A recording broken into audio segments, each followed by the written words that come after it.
Hey everyone, this is Chantal Jaswal, currently a first year MBBS student in GMC Ambikapur. अब NEET के exam में minimum 3 to 4 months बचे हुए हैं, तो केमिस्ट्री एंड बायोलॉजी हम कैसे भी करके कर लेंगे, लेकिन फिजिक्स को कैसे करें? क्योंकि सबसे बड़ी जो डिफ़िकल्टी होती है वो फिजिक्स में ही होती है। अगर अपना फिजिक्स हो जाता है फिर कोई टेंशन ही नहीं है, हम ऐसे ही सिलेक्शन ले सकते हैं। अब लास्ट मोमेंट पे हमारे पास सिर्फ 2 ही ऑप्शन बचते हैं, या तो हम शुरू से आखिरी तक पूरे फिजिक्स को फिर से रिवाइज करें, या फिर हाई वेटेज चैप्टर्स पर ज़्यादा ध्यान देकर उसको बहुत अच्छे से करें, जिससे हम ज़्यादा से ज़्यादा स्कोर कर सकें और हम इजीली गवर्नमेंट मेडिकल कॉलेज में पहुंच जाए। इस वीडियो में मैं आपको उन्हें 8 हाई वेटेज चैप्टर्स के बारे में बताने वाली हूँ, जिससे आप कम टाइम पे ज़्यादा स्कोर कर सकते हो।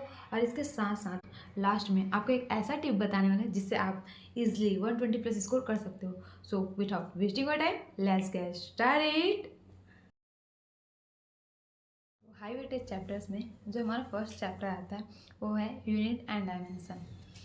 इसके बिना तो हमारा फिजिक्स बहुत अधूरा है। अगर हमें यूनिट नहीं पता होंगी तो हम नापेंगे कैसे हैं डायमेंशन के बिना भी। तो फर्स्ट चैप्टर जो है हमारा यूनिट एंड डायमेंशन, इसमें से अभी की डेट पे मिनिमम जो क्वेश्चंस आ रहे हैं वो है 3 to 4 क्वेश्चन, और इसे करने में भी हमें काफ़ी कम टाइम लगता है। तो सबसे पहले आपको अपना यूनिट एंड डायमेंशन चैप्टर है उसको बहुत अच्छे से तैयारी कर लेना चाहिए, एंड उसके प्रॉपर शॉर्ट नोट्स बना लेने चाहिए, और उसके बाद उसके क्वेश्चंस को प्रैक्टिस कर लेना चाहिए, ताकि एंड मोमेंट पे आपको कोई भी प्रॉब्लम ना हो इस चैप्टर में। यूनिट एंड डायमेंशन के बाद जो हमारा सेकंड चैप्टर आता है वो है हमारा काइनेमेटिक्स, जो 2 पार्ट्स में डिवाइडेड है। तो अगर हम इसको अच्छे से कर लेते हैं तो हम इजीली 2 to 3 क्वेश्चंस को डील कर सकते हैं। तो काइनेमेटिक्स को आपको बहुत अच्छे से करना है, और इसमें क्वेश्चन प्रैक्टिस बहुत इंपॉर्टेंट हो जाती है, क्योंकि इसमें आप डायरेक्ट फार्मूला बेस्ड नहीं होता, थोड़ा सा कॉन्सेप्ट इंपॉर्टेंट रहता है। इसको भी आप 5 to 6 डेज में बहुत अच्छे से तैयार कर सकते हैं, और इजीली 2 से 3 क्वेश्चन की तैयारी कर सकते हैं। वो काइनेमेटिक्स के बाद जो इंपॉर्टेंट चैप्टर आता है उसमें आते हैं हमारे ray optics and wave optics. Ray optics starting से ही बहुत हाई वेटेज चैप्टर है। इससे मिनिमम 4 to 5 क्वेश्चन आ ही जाते हैं। तो रे ऑप्टिक्स को आपको बहुत अच्छे से तैयार करना है, और इसके साथ साथ जो हमारा वेव ऑप्टिक्स रहता है उससे भी 2 से 3 क्वेश्चन आ जाते हैं, और ये चैप्टर बहुत ज़्यादा ईजी है।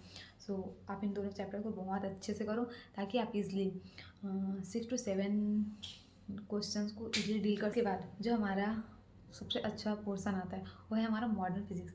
और लिटरली जब मैं तैयारी कर रही थी तो मेरा सबसे फेवरेट जो चैप्टर था वो था हमारा मॉडर्न फिजिक्स एंड सेमीकंडक्टर। इतने ज़्यादा इजी थे ना, अगर आप एक बार इनको बहुत अच्छे से पढ़ लेते हो, इनके क्वेश्चंस लगा लेते हो, और आफ्टर डैट इनके शॉर्ट नोट्स बना लेते हो, तो सबसे ईजी चैप्टर बन जाते हैं, और आप इनको बार बार रिवाइज करते रहो, जिससे लास्ट में आप इससे बहुत अच्छे मार्क्स स्कोर कर सकते हो। हाई वेटेज चैप्टर्स में जो मॉडर्न फिजिक्स है एक अपना अलग ही रोल रखता है।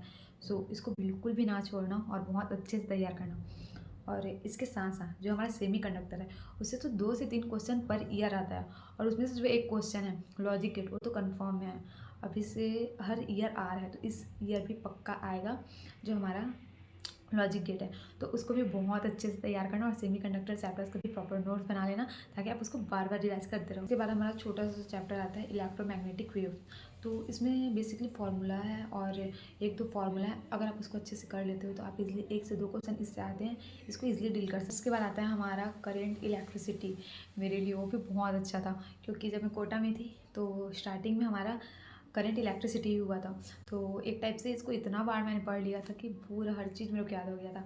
तो बहुत अच्छा चैप्टर है, अगर आप इसको एक बार समझ लेते हो तो आपके लिए बहुत ईजी हो जाएगा, और इससे भी 2 से 3 क्वेश्चन आ ही जाते हैं। इसको भी बिल्कुल मत छोड़ना, बहुत अच्छे से तैयार करके जाना। एंड आफ्टर डैट जो हमारा लास्ट पोर्सन आता है वो है हमारा थर्मोडायनेमिक्स।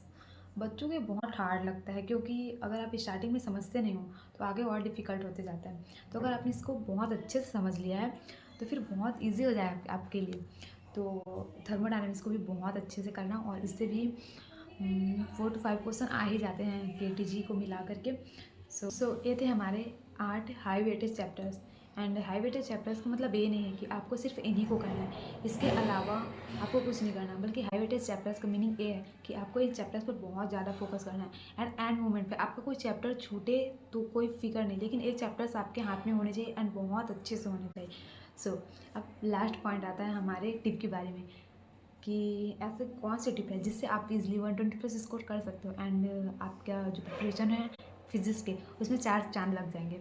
तो वो है हमारे previous year questions. Previous year questions को आपको मिनिमम 2 से 3 बार कर ही लेना है और आपके माइंड में पूरे फिट हो जाना चाहिए, ताकि लास्ट में जो प्रीवियस ईयर क्वेश्चन से भी बहुत ज़्यादा रिलेटेड क्वेश्चन आते हैं, सो आपसे बहुत जल्दी बन जाएंगे और आपका टाइम भी बचेगा।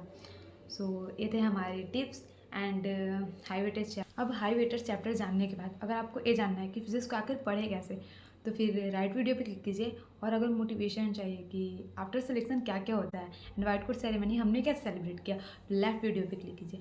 एंड इसके साथ साथ अगर आपको नीट से रिलेटेड कोई भी क्वेरी हो या फिर कोई भी आपके मन में डाउट हो, तो आप इजीली नीचे कमेंट कर सकते हैं एंड मैं जल्दी से जल्दी उन क्वेश्चंस का आंसर देने का ट्राई करूँगी।